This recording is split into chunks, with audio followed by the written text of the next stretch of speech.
La geología afecta más de lo que pensamos a las personas que habitan un territorio. Eso es precisamente lo que vamos a conocer gracias a la publicación de Fuencisla y Nuria. Muchísimas gracias por estar con nosotros. Muchas gracias a vosotros. Gracias a vosotros. Bueno, hace muy poquitos días lo presentabais aquí, precisamente esta publicación, en la Diputación Provincial, una publicación que finalmente ha sido becada por el Instituto de la Cultura Tradicional Manuel González Herrero, y en el que habláis de cómo la geología de un territorio afecta precisamente a las tradiciones y a las costumbres precisamente de ese territorio, ¿no? Festejos, muchísimas fiestas, vienen precisamente o proceden de la geología. Efectivamente, en el año 2015 presentamos una propuesta para realizar una investigación en relación, para ver la relación entre la geología y las costumbres, la cultura tradicional segoviana. Y con esta publicación, pues lo que hemos hecho ha sido aunar un poco ese concepto de etnogeología que hasta el momento no se había trabajado de una forma tan exhaustiva en ninguna otra publicación. Bueno, este es el primer inventario o la primera aproximación a la etnogeología segoviana y hemos intentado que fuera un compendio de todos los saberes, por decirlo de algún modo, que tienen que ver con la geología y con su interpretación desde el punto de vista de la cultura tradicional segoviana. Demostráis en este estudio que las piedras y los paisajes de nuestro territorio tienen más de lo que pensamos, tienen más efecto de lo que pensamos en las personas que lo habitan, que muchas fiestas, tradiciones, costumbres provienen precisamente de las piedras, ¿no? Y no solo eso, las tradiciones, las fiestas, todo tiene mucho que ver, por ejemplo, desde el punto de vista de los patrones de las pueblos, las vírgenes, los santos, tienen muchas veces nombre que es reflejo de esa geología de donde se encuentra ese lugar, pero también muchas otras cosas, como por ejemplo el vocabulario, los vocablos populares para referirse a ciertas cosas también tienen mucho que ver con la geología y hay vocablos concretos para referirse a tipos de piedras, a piedras de determinado tamaño o a usos que se dan a las piedras más allá del propio uso de la construcción. ¿Qué más cosas habéis descubierto? ¿Qué fiestas, qué tradiciones segovianas que tenemos todos arraigados provienen precisamente de la geología? Pues hemos dividido el libro en varias partes. La primera tiene que ver con la toponimia y ahí hacemos una recopilación de los nombres de los pueblos despoblados y de lugares que tienen que ver con la geología de Segovia, porque en su nombre precisamente tienen tienen un significado geológico. En segundo lugar, tenemos un apartado dedicado a los patronos, como ha dicho Nuria, a los santos patronos, a vírgenes y a elementos sagrados que hemos llamado nosotros. Después tenemos otro apartado dedicado a la indumentaria tradicional segoviana, en el que hablamos de qué joyería y qué tipo de rocas, minerales y piedras en general se han utilizado en los vestidos, en las joyas del traje típico segoviano. Y después tenemos otro apartado dedicado a lugares singulares, en el que hablamos en detalle de unos lugares, en concreto 9 lugares de Segovia, como son, por ejemplo, la Mujer Muerta, Montón de Trigo, Montón de Paja, la Cueva del Monje, la Boca del Asno, etcétera. Varios de los lugares emblemáticos de Segovia, pero que además de tener una geología interesante, tienen una parte de leyenda, de historia y tienen una serie de características culturales que le hacen interesante desde este punto de vista etnológico.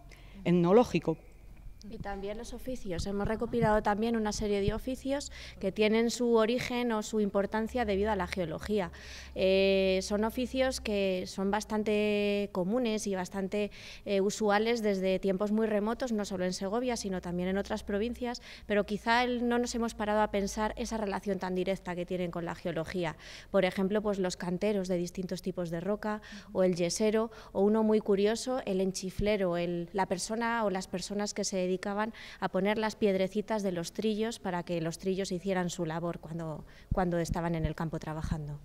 Bueno, no solamente habéis hecho una investigación geológica, sino que también, gracias a lo que acaba de decir Nuria, habéis conseguido que muchos de esos oficios, que muchos de ellos ya se han extinguido, ya son extintos, pues se recuperen, y que muchas de las nuevas generaciones, por ejemplo, que ya ni siquiera nos suenan, no los conocemos, pues podamos saber que en la provincia, gracias a la geología, gracias a lo que nos da la naturaleza, pues había esos oficios que se encargaban precisamente de eso, ¿no? Bueno, más que recuperarlos nosotros, lo único que hemos hecho ha sido recuperar la información sobre ellos. Sí que es cierto que ahora se trabaja en algunos de ellos, pero de otra forma. Han evolucionado y son un poco diferentes a como se hacían en otras épocas.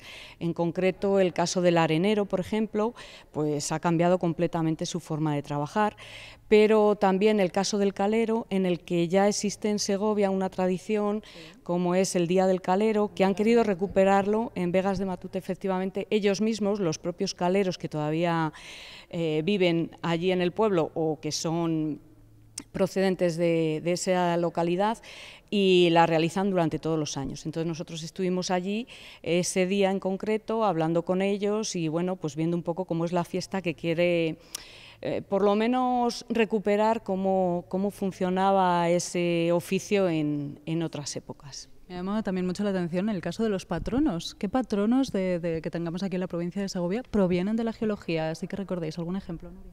Pues quizá el más típico, el más singular, y el que cuando a alguien le decimos hola, soy geóloga, siempre nos dice, tú estudias las piedras. Pues existe la Virgen de la Piedra, por ejemplo, y tenemos un ejemplo, una advocación de la Virgen de la Piedra aquí mismo en Segovia capital, en la iglesia de San Millán, pero también hay otra, por ejemplo, en el pueblo de Beganzones. Ese sería el más típico, pero luego hay otros que reflejan más en sí que un nombre de piedra o una piedra en concreto, reflejan la geomorfología, la forma del paisaje, consecuencia de esa geología. Por ejemplo, pues hay vírgenes del Valle o el Cristo del Valle en Villacastín, existe también la Virgen de la Cuesta en Escobar de Polendos, existe la Virgen de la Sierra en Collado Hermoso, que comparte también con Sotosalvos. Hay muchísimos ejemplos. Entonces, nosotros no solo hemos buscado ese inventario de recoger todas las que hay o todos los santos que hay, sino también hemos intentado recoger esas tradiciones asociadas y el porqué de ese nombre geológico.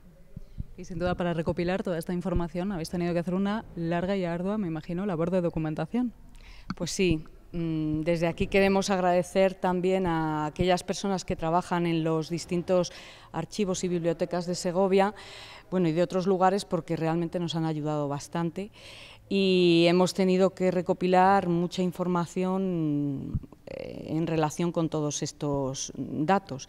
En concreto, pues tenemos algunos libros emblemáticos, como son, bueno, pues un libro sobre toponimia que hemos utilizado bastante, el Siguero, que llamamos nosotros, o por ejemplo otros, por ejemplo el diccionario etimológico como es el Echegaray, o otros libros que también hablan de un poco de la etnogeología de Segovia, que tienen un capítulo dedicado exclusivamente a ello, como es el libro de las raíces del paisaje, de otros compañeros nuestros como son Andrés Díez y José Francisco Martín Duque.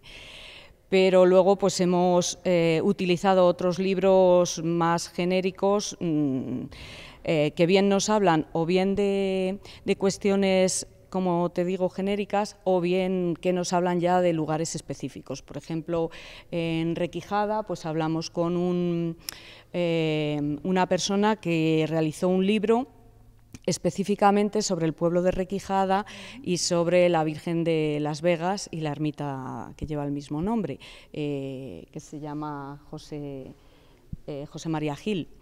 Y bueno, pues luego tenemos también otros autores que han recopilado información sobre estos mismos temas y bueno, pues tenemos una amplia bibliografía que aparece al final del libro. Y no solo eso, también, perdona, también hemos tenido muchísimos testimonios orales, a partir de testimonios orales que no son documentos escritos, que eso sería como nuestro punto de partida, pues hemos empezado con la documentación escrita y una vez que teníamos un poco interés en algún festejo o en algún elemento a estudiar en concreto, luego hemos contactado con gente que nos han ido recomendando, que sabían mucho sobre la historia de su pueblo o sobre ese elemento porque ya lo habían investigado ellos desde el punto de vista cultural, quizá no el geológico, pero y el cultural. Entonces tenemos que agradecer, aparte de esas documentaciones y de esos archivos y bibliotecas, mucho la información específica que nos han dado las personas que han colaborado. Precisamente, Nuria, eso es lo que me iba a referir, ¿no? Os iba a preguntar, ¿a qué habéis tenido más difícil acceso, ¿no? Por ejemplo, me recordaba, por ejemplo, la tradición oral es siempre muy difícil de acceder, ¿no? Porque una vez que desaparecen las personas que saben y tienen ese conocimiento, pues se pierde con ellos. Y precisamente, ¿no? Nuria pues me ha leído la mente y ha dicho, pues precisamente también mucha de esa tradición oral, de ese saber oral, de ese saber que no está escrito, pues también os habéis basado, ¿no? Para hacer este estudio. Efectivamente, hemos hablado, como comenta Nuria, con varias personas que tenían información detallada o bien sobre los elementos sagrados que hemos elegido nosotros, sobre los lugares singulares o sobre los oficios. Y sí que es verdad que hemos podido hablar con algunos de los antiguos de las personas que antiguamente han trabajado en esos oficios. En el caso de los caleros, pues hablamos con José María Cubo, por ejemplo. En Sepúlveda nos habló sobre la cantería de la roca, de la piedra rosa de Sepúlveda, por ejemplo, Juan Emilio Cristóbal. Servando nos llevó en su coche para visitar la ermita de la Virgen de la Losa, por ejemplo, en el Espinar. Y bueno, pues en fin, tenemos un montón de información recopilada con gente que conocía o bien esos elementos o bien el oficio del que hablábamos. Incluso hemos hablado también con gente no tan mayor o que no ha trabajado estos oficios, pero sí que está investigando por su cuenta alguno de estos temas. Decía Fuen que uno de los capítulos del libro va referido a la indumentaria tradicional y a la joyería que complementa al traje típico segoviano. Pues, por ejemplo, Juan Alberto de Lucas está investigando por su cuenta y tiene una gran colección de joyas tradicionales y de su colección hemos podido extraer aquellas que tienen relación directa con la geología, bien por los metales, bien por los minerales que la adornan. Entonces, mucha labor de la que nosotros hemos hecho ha sido simplemente recopilar y llevar un poco más allá hacia la geología las investigaciones de otras personas. Bueno, pues sin duda, como hemos dicho al principio, cómo la geología, ¿no? Y sobre todo cómo nos afecta a las personas que vivimos aquí, por ejemplo, pues como hemos dicho, las piedras que adornan el traje típico segoviano o la forma de hablar, ¿no? Que muchas veces no sabemos de dónde viene, pues gracias a publicaciones como estas, pues también podemos saber que la geología nos afecta más de lo que pensamos, de verdad. Muchísimas gracias. Pues gracias nada, gracias a vosotros.